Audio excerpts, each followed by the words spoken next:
अस्सलाम वालेकुम नाज़रीन, आप देख रहे हैं ज़ीएच एंटरटेनमेंट। मैं हूं ज़हीर अहमद। नाज़रीन, आजकल हम आपको 1978 की फिल्में बता रहे हैं और क्योंकि नवंबर का महीना है और उसमें वहीद माद साहब का जिक्र ना हो तो कैसे हो सकता है। आदमी फिल्म का रिव्यू भी आपके सामने रखा था और आज जिस फिल्म का रिव्यू आपके सामने रख रहे हैं वो परख फिल्म है। परख फिल्म जो है वो 7 अप्रैल 1978 को रिलीज़ हुई थी और आपके सामने इश्तहार होगा। रावलपिंडी में ये फिल्म संगीत सिनेमा पर आई और यहाँ पर यह फिल्म 7 अप्रैल से लेकर 26 मई तक लगी और ये 7 हफ्ते हैं। पिंडी के अंदर 7 हफ्ते, 4 से ऊपर हफ्ते चलने वाली फिल्म को कामयाब फिल्म समझा जाता था। पिंडी में 7 हफ्ते ये फिल्म चली और इसके बाद यहाँ पर इंसान और शैतान आई, जिसका इश्तिहार आपके सामने है संगीत सिनेमा पर। वो भी, उसमें भी वहीद माद साहब शामिल थे और आसिफ खान भी वैसे उसमें थे। तो परख जो थी वो लाहौर में नगमा सिनेमा पर आई और नगमा सिनेमा पर आपके सामने इश्तिहार होगा। ये फिल्म 7 अप्रैल को ही आई थी। अगला इश्तिहार नगमा का आपको 23 हफ्ते का नज़र आ रहा है। ये तकरीबन मई का इश्तिहार है, मई के एंड का। और फिर ये फिल्म गालबन यहाँ पे चली थी, 18 मई का इश्तिहार था जो मैंने आपको दिखाया। ये फिल्म नगमा सिनेमा पर 23 हफ्ते नहीं बल्कि 27 से 28 हफ्ते चली थी, क्योंकि यहीं पे एक फिल्म आई थी 14 जून को, मुट्ठी भर चावल, जिसका हम रिव्यू भी दे चुके हैं उससे पहले। तो उसने रिप्लेस किया था नगमा सिनेमा पर, मुट्ठी भर चावल ने इसको, परख को। तो परख जो है वो यहाँ उसने लाहौर में आसानी से सिल्वर जुबली की थी और सिल्वर जुबली से ऊपर चली थी। कराची के अंदर ये फिल्म जो थी तो इसको 52 वीक्स चली और ये किस सिनेमा पर आई थी ये मुझे हमारे दोस्त बताएंगे, लेकिन इसको मजबूरी तौर पर एक कामयाब फिल्म कहा जा सकता है परख को। अब परख की अगर जान मोहम्मद जुम्मन की शुरू की फिल्मों में से थी, आमना सामना शायद बाद में बनी थी या देखा जाएगा, मुझे अगर कोई गाइड कर दे जो इस हवाले से कि पहली फिल्म उनकी कौन सी थी, लेकिन शुरू की फिल्मों में से, सीधी सी बात है। और उसके बाद ईद के हवाले से जान मोहम्मद साहब मशहूर हुए फिल्में बनाने के हवाले से, लेकिन परख फिल्म जो है वो इस हवाले से बहुत अहमियत की हामिल है। अहमियत हम आपको बाद में बताते हैं। ज़रा सिंगर इसके जावेद फाजली साहब, इसके तस्लीम फाजली साहब इसके जो है वो शायर थे, कमाल अहमद साहब इसके मौसीकार थे, गुलाम अब्बास ए नैयर और नाहिद अख्तर महनाज, आइडियल कॉम्बिनेशन था। चारों बड़े ज़बरदस्त गुलकार हैं। ये इसके गुलकारी की, इसमें गाने गाए, इनके गाने शामिल थे। और इसकी कास्ट के हवाले से अगर बात कर लें, वहीद माद रानी, आसिफ खान, साकी, नवीन ताजिक, कवी खान का बड़ा अहम रोल था, नन्ना और तमन्ना, असलम परवेज़ का मैं गलत कह गया हूँ, ये लोग इसके अंदर शामिल हैं क्योंकि आसिफ खान इसमें खुद विलन थे।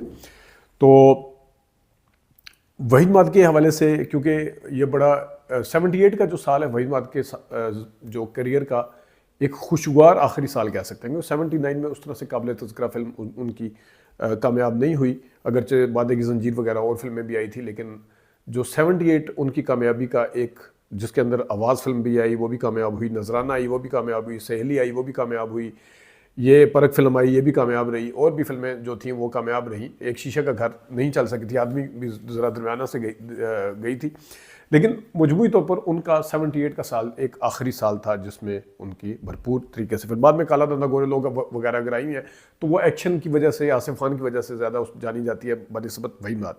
तो परख फिल्म बहुत अहमियत की हामिल है वहीद माद के पॉइंट ऑफ व्यू से। और सुना है कि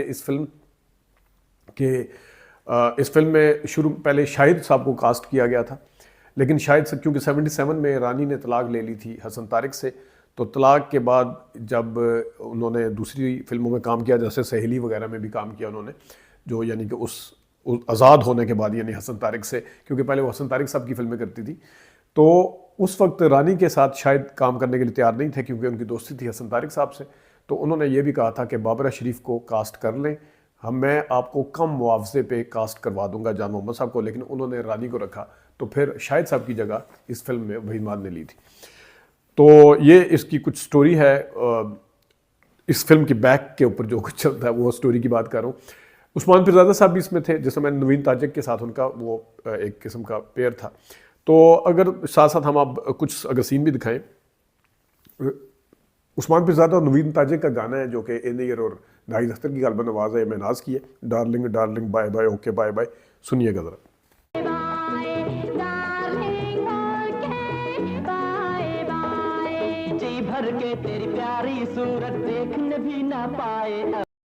इस फिल्म के अंदर एक और जो खूबी है वो ये है कि परख एक नाम है और इसके अंदर आपको सबके दो दो रूप ही नजर आएंगे। इसमें आप देख लें आसिफ खान के रूप कई नज़र आते हैं, इसमें रानी के कई रूप नज़र आते हैं, इसमें आप देखते जाएं तो आपको कहानी के हिसाब से मुख्तलिफ रूप नज़र आते हैं। तो अदीब साहब ने भी वैसे इसमें बड़ा ज़बरदस्त काम किया था। तो यहाँ पे जिस वक्त आसिफ खान के पास जाते हैं नन्ना और वहीद मुराद, वो जाके आसिफ खान उनको चोरी करने की ऑफ़र करता है, काम देने की ऑफ़र करता है, तो वो क्या है ज़रा देखिएगा। ना,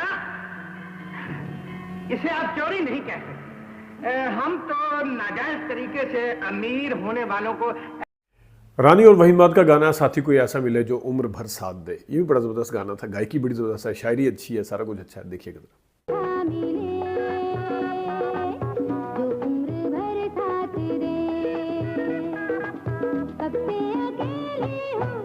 इस फिल्म में ये फिल्म तेज भी थी, एनर्जी वाली फिल्म थी। वैसे उस दौर के हिसाब से अगर देखा जाए इसमें एनर्जी, मतलब इसमें अखरोट के अंदर चर्स भरी हुई है, किसी चीज़ के अंदर हीरे भरे हुए हैं, मछलियों के अंदर।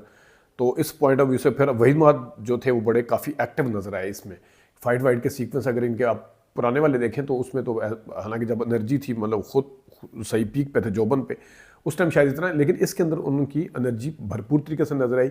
और ख़ासतौर पर जहाँ पे एक गाने की अगर बात कर ली जाए, जो गाना बड़ा मशहूर हुआ, जो गाना अगर आप सिर्फ फिल्म देखे बगैर सुने तो आपको लगेगा कि ये गाना जो है ये बहुत ही ज़बरदस्त, किसी न किसी को इतना नहीं चाहा होगा, गुलाम वास और महनाज की आवाज़ में।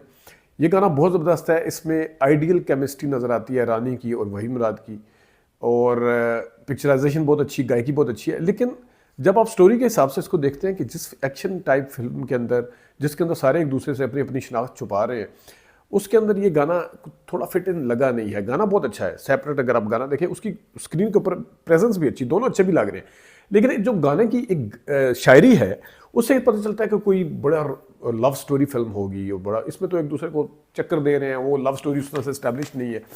लेकिन बहरहाल गाना अच्छा है, उसकी स्टोरी बोर्ड भी ठीक है, लेकिन उसको किस फिल्म के अंदर फिट किया गया, कई गाने में इस तरह के आपको बता सकता हूँ।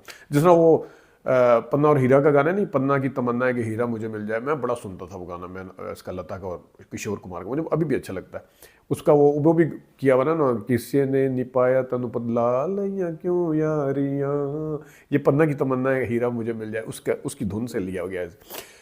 तो वो गाना, वो जब मैंने फिल्म देखी तो मैं बड़ा मायूस हुआ, मैंने कहा ये क्या है, वो देवानंद कुछ और बना हुआ है और परवीन बॉबी थी, जो भी जीनत अमान, जो भी, उन दोनों को मैं मिक्स करता हूँ, तो वो मज़ा नहीं आया था। गाने की पिक्चराइजेशन उसकी भी अच्छी थी, लेकिन जो स्टोरी के हिसाब से ना, मतलब कहते हैं कि अचानक गाना आ कहाँ से गया इतना खूबसूरत गाना ना, क्योंकि वो मिल नहीं, जिस तरह मेरा ना मोहब्बत के गाने हैं ना, सारे स्टोरी के हिसाब से मैच करते हैं, आप देखें तो। लेकिन बहरहाल ये गाना सुनिएगा ज़रा, देखिएगा। किसी ने किसी को इतना नहीं चाहा होगा। देखा नाज़रीन, इसमें लोकेशंस बड़ी खूबसूरत हैं, समंदर है, फील बड़ी अच्छी आती है, देख के सुन के बड़ी अच्छी फील आती है, लेकिन जब फिल्म देखते हैं तो पूरी फील वो ज़ाया हो जाती है। आगे फिर आसिफ खान साहब और वो उनको बुलाते हैं, वहीद मुराद को बताते हैं कि तुमने क्या करना है।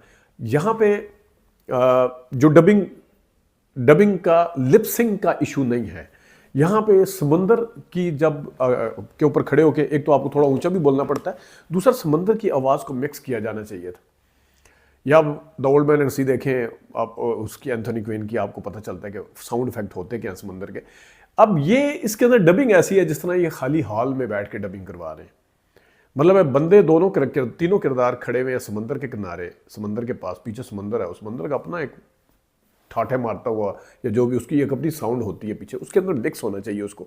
तो जहाँ मोहम्मद साहब टेक्निकल चीज़ों को समझते थे, लेकिन ज़ाहिर कुछ हो सकता है कि रह गया वो चीज़ है। लेकिन ये सीन देखिएगा जरा। एसपी वकार के घर में। वाह साहब, शेर के मुंह में मेरा ही हाथ देना चाहते? डर गए? मैं समझता था कि तुम्हारे। अच्छा, नन्ना और तमन्ना की जोड़ी जो होती थी ना, वो शबाब करानी साहब की फिल्मों में तो बड़ी ज़बरदस्त होती थी। तो इसमें भी ना सिर्फ उनकी जोड़ी है, बल्कि उसके साथ उन्होंने गाना भी गाया है, और ज़रा देखिएगा, बहुत ज़बरदस्त देखिएगा गाना। मेरे दिल पे कर गई जादू है हसीना तू, I love you. Asif Khan जिसके दो रूप हैं, जिसको कभी भी तलाश कर रहा है कि बरतानिया से कोई बंदा आया था, गायब हो गया था कराची में किसी जगह पे, वो ढूंढना, और एक रूप उनका दूसरा है जो बड़ा ही नेक और उस्मान पीरज़ादा का भाई बना हुआ है बड़ा, वही बंदा एक बाज लेके खड़ा होता है जनाब एन के शैन के पहन के। लेकिन यहाँ पे वहीमाद जो है आसिफ खान के लिए काम करते हैं जब, तो लेकिन वो कहता है कि साजिद नाम होता है वहीमाद का, साजिद कहता है जाके कि मैं अंदर से ये काम नहीं करूँगा, मैं छोड़ रहा हूँ, मैं जराइम की दुनिया से वो करूँगा। वो फिर आगे से आसिफ खान सब क्या धमकी लगाते हैं, देखिएगा। ये नहीं सोचा कि कानून के दिल में रहम नहीं होता। अब सजा से बचने की ख्वाहिश भी है। मेरी दुश्मनी बहुत महंगी पड़ेगी तुम्हारी। नवीन ताजिक जिन्होंने वहीमाद की बहन का किरदार अदा किया था, उसमें एक गाना है नवीन ताजिक का, बहन होती है तो पूछ ले आंसू इन आंखों से, आंसू ने ये मोती है। नैयर ने बड़ी एनर्जी के साथ गाया, उतनी अच्छे तरीके से वहीमाद साहब ने पिक्चराइज करवाया, देखिएगा जरा। इन आँखों से आंसू नहीं ये मोती हैं जिनके नाहिद अख्तर और नैयर का रानी और रानी लिख दे अपनी कहानी, मेरे नाम अपनी कहानी, जानी और जानी, उनका नाम जानी रखा है। वो एक शूट करते हैं, असल में वहीमाद दिखाया है और असल में रानी दिखाई है, क्योंकि कुछ फिल्म की सिचुएशन इस किस्म की थी। ये भागे हुए जा रहे होते हैं तो आगे यूनिट इंतजार कर रहा होता है रानी और वहीमाद का, तो ये दोनों भाग के जाते हैं तो वो करवा लेते हैं, बाद में वो असली वाले भी आते हैं। ये गाना सुनकर ना, ज़लज़ला फिल्म थी गालिबन, जिसमें एक गाना था, रानी ओ मेरे दिल बर जानी, रानी मेरे सपनों की रानी, अल्लाह करे मर जाए जो प्यार में करे बेईमानी। ये थोड़ी सी मुझे उस तरह की फील आती है, लेकिन देखिएगा गाना। रानी ओ रानी सपनों की रंग अपनी जवानी, हाँ लिख दे मेरे नाम अपनी जवानी। आखिर में कवि को जब पता चलता है कि यही मेरा बेटा है, वहीमाद को तो बहुत पहले साजिद को पता चल जाता है कि मेरा बाप यही है, लेकिन कवि साहब को जब पता चलता है, फिर कवि साहब के भी बड़े अच्छे डायलॉग हैं इससे पहले, और वो भी वहीमाद साहब आगे से साजिद साहब क्या जवाब देते हैं, क्यों छुपाया हुआ था अपने आप को, क्या था, किस तरह वो, क्योंकि इसमें स्टोरी में कुछ फ्लैशबैक भी चलते हैं कि क्या हुआ था कवि साहब के साथ, देखिएगा ज़रा। मुझे बताया क्यों नहीं? इतनी बड़ी कसम न देते तो आज भी न बताता। तो नाज़रीन, परख फिल्म जो है वो मैंने जिस तरह बताया कि मुख्तलिफ स्टोरी के साथ, मुख्तलिफ याददाश्तों के साथ इसको याद रखा जाता है कि ये एक कामयाब फिल्म थी, ऐसे दौर में थी, वहीमाद के लिए खुशगवार हवा का झोंका थी। रानी ने हसन तारिक से हट के जब फिल्में करनी शुरू की, उनकी भी एक कामयाब फिल्म समझी जाती है। आसिफ खान की अदाकारी बहुत ज़बरदस्त है इसमें, हाँ 2-3 जगह पे तो उनके बहुत ही ज़बरदस्त है, 1-2 जगह पे फील आती है जिस तरह काला धंधा गोरे लोग देख रहे हैं, क्योंकि इन दोनों की सेहत के ऊपर थोड़ा सा, वहीमाद साहब के ऊपर थोड़ा सा असर पड़ा था। 2 साल बाद आसिफ खान ऐसे के ऐसे ही थे उस टाइम, एक 81 में आई थी काला धंधा, तो 80 में शूट हुई होगी, तो 2-3 साल में इतना कोई ख़ास फ़र्क भी नहीं पड़ता। तो लेकिन ये फिल्म उस ज़माने के हिसाब से, उस दौर के हिसाब से एक अच्छी फिल्म थी, अच्छे गाने थे, एक्टिंग अच्छी थी, स्टोरी दिलचस्प थी, उसके अंदर कहीं ना कहीं मतलब एक जो 12 मसालों वाली फिल्म होती है, कहीं कॉमेडी के टच भी थे बीच में, कोई फाइट वाइट के सीक्वेंस भी थे, कोई गाने शाने भी ठीक थे, तो इसको एक कामयाब फिल्म थी, समझा नहीं जाता थी, बल्कि कामयाब फिल्म। तो बाकी 1978 की फिल्मों का रिव्यू जारी रखेंगे, अपना ख्याल रखिएगा, अभी तक के लिए इतनी इजाज़त दीजिए, अल्लाह हाफ़िज़।